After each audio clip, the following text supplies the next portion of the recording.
जय श्री हरि विष्णु। दोस्तों, अश्विन माह के शुक्ल पक्ष की एकादशी, जिसे पापांकुशा एकादशी के नाम से जाना जाता है, जैसा कि एकादशी का व्रत भगवान श्री हरि विष्णु जी को समर्पित है। इस दिन विधि विधान से पूजा करने, व्रत धारण करने से प्रभु श्री हरि विष्णु जी की कृपा सदैव हम पर बनी रहती है। साथ ही साथ माना जाता है कि पापांकुशा एकादशी का व्रत करने से हर तरह से पाप मिट जाते हैं और साथ ही धन धान्य सुख समृद्धि की भी प्राप्ति होती है। तो आइए जानते हैं कि अक्टूबर महीने में पापांकुशा एकादशी का व्रत कब रखा जाएगा, पूजा का शुभ मुहूर्त क्या रहेगा, साथ ही साथ पारण का शुभ मुहूर्त, संपूर्ण नियम जानकारी, किस प्रकार से आपको पूजन करना है, कौन कौन से ऐसे नियम हैं जिन्हें आपको एकादशी व्रत में करना चाहिए, साथ ही साथ कौन सी ऐसी चीज़ें हैं जिनका आपको दान करना चाहिए। संपूर्ण नियम जानकारी आप सभी के लिए इस वीडियो में लेकर के आई हूँ, तो वीडियो के अंत तक बने रहिए। तो अभी तक भी आपने मेरे चैनल को सब्सक्राइब नहीं करा है तो चैनल को सब्सक्राइब कर लीजिए, साथ ही साथ बेल बटन को दबाना ना भूलिए। इससे क्या होगा, मेरी सभी वीडियोस की नोटिफिकेशन आपको सही समय पर प्राप्त हो जाएंगी। तो जैसा कि अश्विन माह के शुक्ल पक्ष की एकादशी तिथि आरंभ हो जाएगी 13 अक्टूबर को सुबह 9:08 पर यह आरंभ होगी। एकादशी तिथि समाप्त होगी 14 अक्टूबर को सुबह 6:41 पर और साथ ही साथ संपूर्ण नियम उदया तिथि के अनुसार एकादशी का व्रत 13 अक्टूबर दिन रविवार के दिन रखा जाएगा। के साथ ही जैसा कि दसवीं तिथि से ही एकादशी के नियम प्रारंभ हो जाते हैं। दसवीं तिथि के दिन शुद्ध सात्विक भोजन आपको लेना चाहिए। शाम के समय में हो सके तो आपको भोजन नहीं करना चाहिए, नमक इत्यादि का त्याग कर दीजिए। भूमि पर शयन अवश्य से करना चाहिए। नहीं तो आप सभी अगर भूमि पर शयन नहीं कर सकते तो अपने बेड का और साफ सफाई का विशेष ध्यान रखना चाहिए।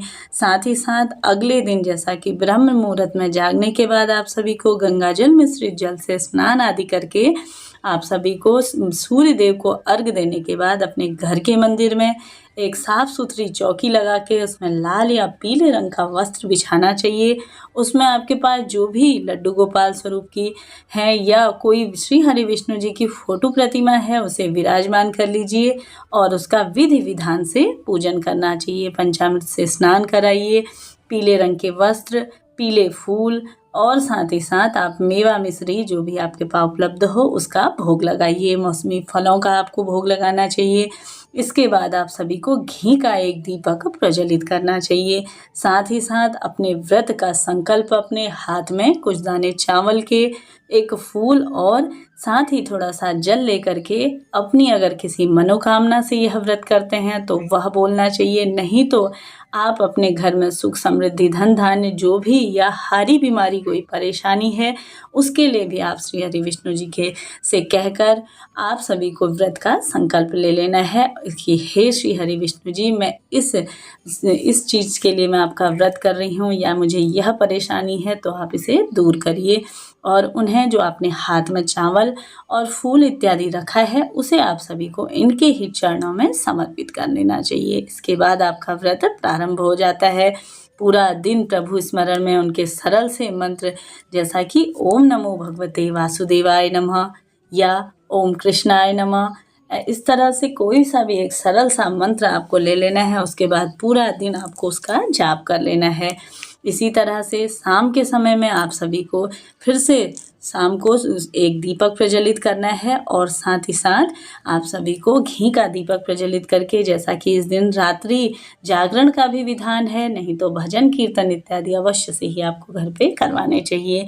और उनका स्मरण ध्यान करते हुए आप सभी को जल और फल के माध्यम से यह व्रत करना चाहिए। खाने में आप जल, फलों का जूस इत्यादि ले सकते हैं निराहार, लेकिन अन्न एकादशी के दिन ग्रहण नहीं करना चाहिए।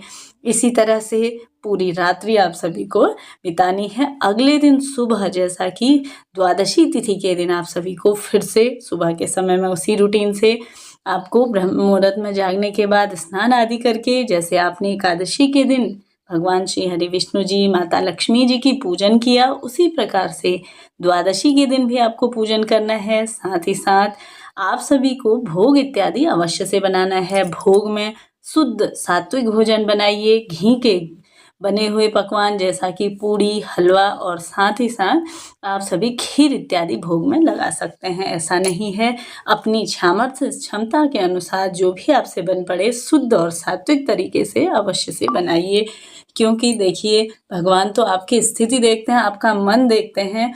ऐसा नहीं है कि बड़े स्वरूप में ही आप करें, कोई दिक्कत की बात नहीं है। पारण के दिन भी जैसा जी को पंडित जी को आप अपने घर पर क्षमता सामर्थ्य है तो उन्हें बुला करके आपको सबसे पहले उन्हें भोजन कराना चाहिए, दान दक्षिणा इत्यादि देनी चाहिए। ना करा पाने की स्थिति में आपको क्या करना है, एक समय का सूखा यानी कि कच्चा अनाज जैसे कि चावल, गेहूँ इत्यादि और साथ ही उसमें आप सभी को दालें, नमक, मसाले इत्यादि सारी चीज़ें, मतलब एक समय का भोजन उन्हें कच्चे अनाज में के स्वरूप में दे करके उसमें दक्षिणा इत्यादि अवश्य रख के दान के स्वरूप में आपको इस दिन रखना चाहिए। साथ ही साथ भोजन आपने जो बनाया है उसमें खीर और साथ ही जो भी आपने चीज़ें बनाई हैं उसका एक अंश, अगर आप जैसा कि पंडित जी को नहीं खिला सकते तो आप सभी को एक अंश सबसे पहले गौ माता को अवश्य से देना चाहिए। श्री कृष्णाय वासुदेवाय नमः इस तरह से सरल से मंत्र का स्मरण करते हुए, ध्यान करते हुए आप सभी को गौ माता को भी एक अंश अवश्य से ही देना चाहिए। इसके बाद घर के मंदिर में जो भी आपने भोग लगाया है उसी भोग को प्रसाद स्वरूप में ग्रहण करने के बाद आप सभी को अपने लिए क्षमा प्रार्थी हो जाना है कि हे श्री हरि विष्णु, अगर मेरे से द्वारा या मेरे द्वारा कोई भी गलती हुई हो, कोई भी मेरे से चूक हो गई हो तो उसके लिए मैं क्षमा प्रार्थी हूँ। तो इस तरह से क्षमा प्रार्थी होकर के आपको अपना व्रत खोल लेना है।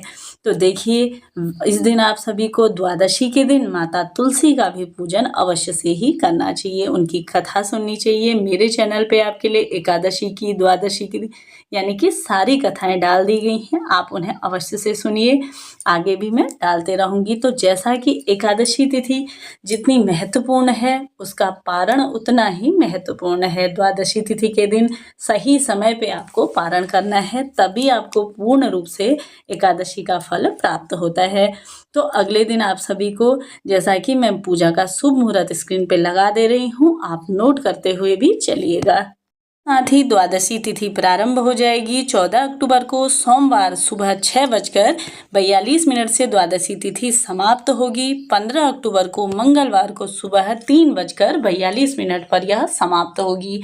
इसी के साथ ही द्वादशी तिथि के दिन पारणे का शुभ मुहूर्त रहेगा, यानी कि व्रत खोलने का शुभ मुहूर्त 15 अक्टूबर को मंगलवार को सुबह के समय में 6:27 से लेकर के 7:45 तक आप सभी को यह मुहूर्त प्राप्त हो रहा है। तो इसी बीच आप सभी को अपने व्रत का पारण करना है। साथ ही साथ इस दिन आप सभी को दिन सूर्योदय का समय रहेगा सुबह 6 बजे से लेकर के 6:27 तक और सूर्यास्त का समय रहेगा शाम को 5 बजे से 5:58 तक यह मुहूर्त रहेगा। साथ ही साथ अभिजीत मुहूर्त आपको प्राप्त हो रहा है सुबह के समय में 11:49 से लेकर के 12:35 तक आप सभी को शुभ मुहूर्त यानी कि अभिजीत मुहूर्त प्राप्त हो रहा है। राहु काल का समय रहेगा सुबह 7:30 से लेकर के 9 बजे तक राहु काल का मुहूर्त रहेगा। ही एकादशी व्रत के नियम, उसकी जानकारी, इसी प्रकार से आप भी श्री हरि विष्णु जी का पूजन करिए और अपने जीवन को सुखमय बनाइए। मिलते हैं नेक्स्ट वीडियो में, तब तक के लिए जय श्री हरि विष्णु, हर हर महादेव।